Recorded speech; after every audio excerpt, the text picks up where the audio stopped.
노아도 먹고 마시며 시집가고 장가 보냈다. 홍수 전에 노아가 방주에 들어가던 날까지 사람들이 먹고 마시고 장가들고 시집가고 있으면서 홍수가 나서 그들을 다 멸하기까지 깨닫지 못하였으니 인자의 맘도 이와 같으리라. 노아 홍수 시대 인류가 멸망했던 삶의 패턴은 주님께서 다시 오실 때의 사람들의 모습과 같다는 이 말씀은 신자들로 하여금 종종 질문을 하게 만든다. 1. 주님의 오심이 임박한데 결혼해도 될까요? 2. 집을 사거나 분양받아도 될까요? Yes. 노아도 먹고 마시며 시집가고 장가 보냈다.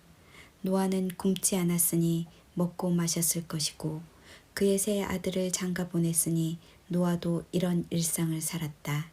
하지만 노아가 향락으로 일관한 그 시대 사람들과 다르게 산 것이 두 가지 있었다. 1. 방주를 준비하는 일에 전념한 것과 2. 하나님과 동행하며 의롭게 산 것이다. 당시 인류는 이 두 가지에서 실패했다. 우리 또한 이 두 가지에서 차이를 발생시킨다. 땅을 위해 준비하는 사람들과 하늘을 위해 준비하는 두 종류의 사람들이 있다. 1. 주님의 오심을 위해 깨어 신부로 준비하는 것과 2. 주님과 동행하며 순결한 삶을 살아가는 것이다. 노아가 방주를 준비한 기간은 120년이었고 7일 전에 비로소 동물들과 방주에 탑승하라는 지시를 받았다. 네 마리의 말이 질주한 교회 시대가 끝나고 휴거가 일어나는 여섯째 인을 눈앞에 두고 있다. 혼인잔치에 초청을 받았던 사람들이 있었다. 필자가 학생 시절에 교회에서는 재림 찬송을 자주 불렀고 누구나 주님의 재림을 고대한다는 것은 의심할 여지가 없었다.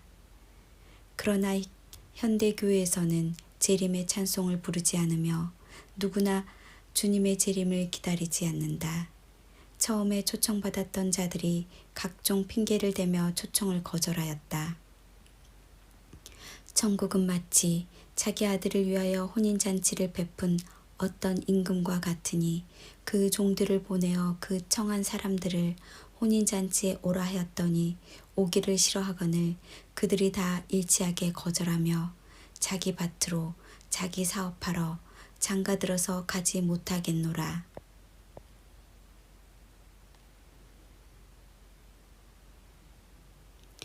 혼인잔치에 초청을 거절하는 사람들은 누구인가? 그들이 초청을 거절한 이유는 무엇인가? 먹고 마시고 장가들고 시집가는 일에만 몰두하느라 거절했다. 반면 노아는 방주를 준비하는 일에 전념했다. 그렇다면 혼인잔치에 초청을 수락한 이들은 누구인가? 마음이 가난한 자들, 몸이 불편한 자들이다. 중요한 것은 그들이 어떤 신분을 가진 것이 중요하지 않고 초청에 수락한 것이다. 현재의 상황에서 주님을 기다리며 준비하는 신부들은 존귀한 자들이다. 그들을 응원하고 격려할 수밖에 없는 이유는 그들의 숫자 자체가 희귀하기 때문이다. 이 모든 일들이 이 세대에게 일어날 것이다. 예수께서 땅에서 마지막 고별사 같은 이 말씀은 유대인들을 향한 애절하면서도 안타까운 연민을 느낀다. 그리스도가 흘린 피값은 그 세대에 정확하게 갚아졌다. 보라, 너희 집은 황폐한 채로 너희에게 내버려 둔다.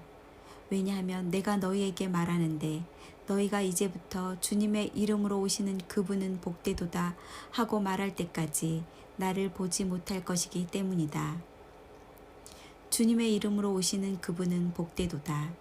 3월 28일 종려주의를 맞아 예루살렘에서는 종려나무 가지를 든 수백 명의 행렬이 나팔을 불며 이 노래를 불렀다. 코로나 상황에서도 세계 각지에서 몰려왔다.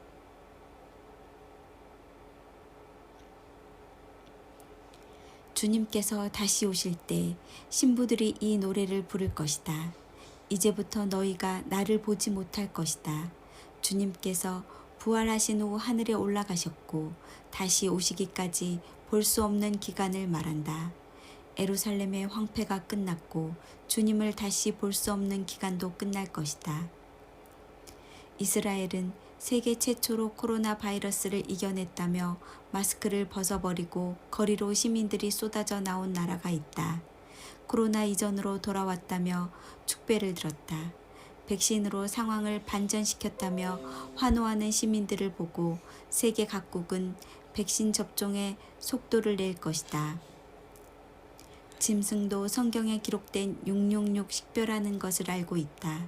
그들은 어떻게 666을 도입할 때 초기 저항을 극복할 방법을 찾아낼 수 있을까? 지금은 혼돈과 카오스의 때다. 앞으로 백신 접종을 거부하거나 반대하는 목소리는 점점 힘들어질 것이다. 아멘.